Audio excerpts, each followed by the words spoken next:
Now, this is how we can scan documents on your MacBook Pro. Well, naturally, in order to scan a document, you need to have and activate some sort of camera, right?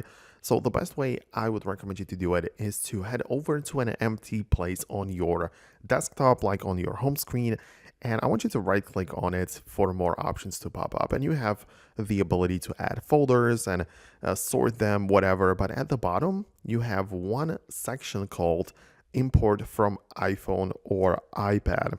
And if you have an iPhone or iPad accompanied or connected with the same Apple ID as on your Mac, you then have the ability to just tap on this, expand the window, and scan documents.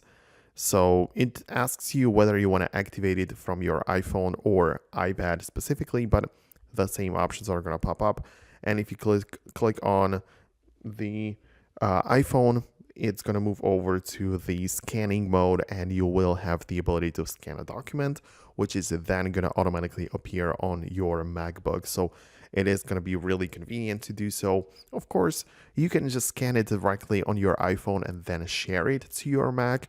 That's an option as well. But if it's integrated that well into the ecosystem, why not use the built-in method? So that's it from me. Let me know below in the comments if you managed successfully to just get it to work. Thanks a lot for watching and your support, and I'm gonna see you later on in the next video. That is, of course, if you subscribe to this channel. Thanks a lot for watching, and I'll see you later on.